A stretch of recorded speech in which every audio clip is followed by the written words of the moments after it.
하루에 몇 시간이나 무의미하게 보내세요? 보통 5시간 이상 공부하는 척 하든가 유튜브나 깨작거리며 시간을 보내진 않나요? 딱히 보고 싶은 것도 없으면서 심지어 보고 나면 찜찜한데도 말이죠. 하루 4시간이면 주 25시간, 한 달이면 100시간이고 이는 15주 이상 거의 반년 동안 일하는 시간과 맞먹습니다. 시급 2만으로 계산해 볼까요? 아니면 조금 더 현실적으로 여러분 임금 기준 대략 5만원으로 계산해 봅시다. 주 20시간이면 1년에 5천만원 손해입니다. 지금 이 순간에도 말이죠. 여러분이 낭비한 시간과 돈은 제 시간보다 훨씬 더 가치가 있습니다. 저는 이미 충분히 늙었다는 거죠. 그래서 여러분 삶이 하찮게 느껴진다면 스스로 한번 물어보세요. 더는 시간 낭비하지 않고 기회를 놓치지 않는다면 내 미래는 어떻게 될까? 꿈과 이상을 가지세요. 목표는 반드시 있어야 합니다. 물론 이상적 목표는 그 기준이 너무 높아 포기하고 싶은 생각도 들죠. 그렇다면 어떻게 해야 큰 목표를 세우고도 부담되거나 자책하지 않고 이상적인 목표를 이룰 수 있을까요? 그 답을 찾으려 심리학자로서 정말 많은 노력을 했는데요. 일단 목표 자체를 설정하세요. 하지만 이상과 현실의 갭이 너무 커서 자신을 너무 압박하면 안 되겠죠? 목표를 설정했다면 이를 부분적으로 세분화해 차차 다음 단계로 나아갈 수 있게 해야 합니다.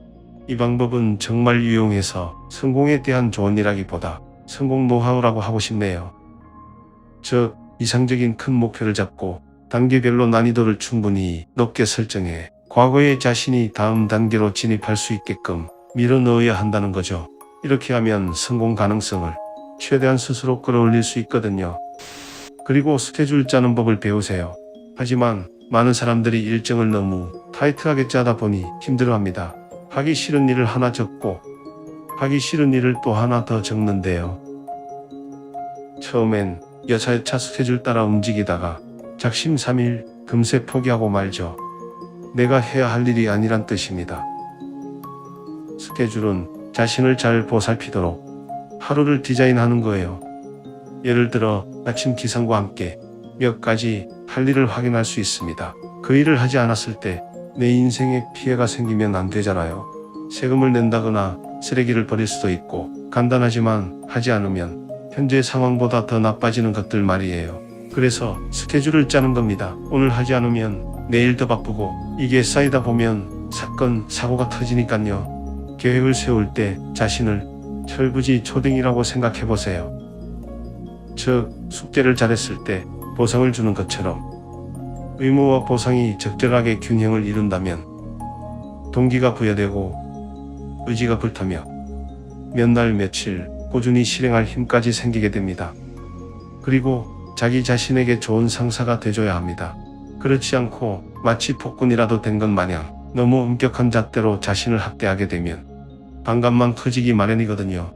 혹은 계획을 잘 세우는데 몸이 잘 안 따라주는 사람들은 일정표 개념 자체에 집중해야 합니다.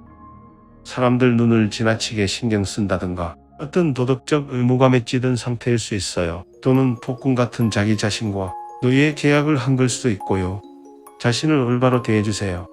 성경에는 황금률이라고 해서 남에게 대접받고 싶은 대로 상대를 대접하라고 했습니다. 자기 자신에게도 마찬가지란 겁니다. 즉, 상대에게 잘 해주는 것처럼 자신을 소중히 아끼고 잘 대해주세요. 이 모든 것들을 제대로 알고 실천할 수 있다면 이제 최악의 상황만 만들지 않으면 됩니다. 많은 사람들이 매번 하는 실수인데요. 당연히 해야 할 일을 하지 않아서 누가 보면 일부러 폭망하려 애쓰는 것 같거든요.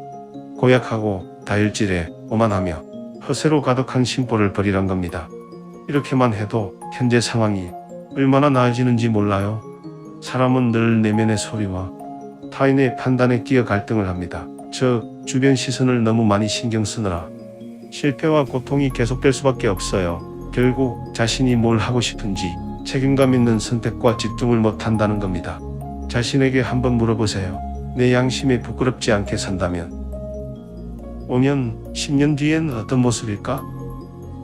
어느 위치에 있을 것이며 어떠한 가정을 이루고 무슨 인맥이 생겼을지 말이죠. 단언컨대 자신의 진짜 본 모습을 보게 된다면 언제 어디가 됐든 더 건강하고 더 환영받는 환경에서 살 수밖에 없습니다.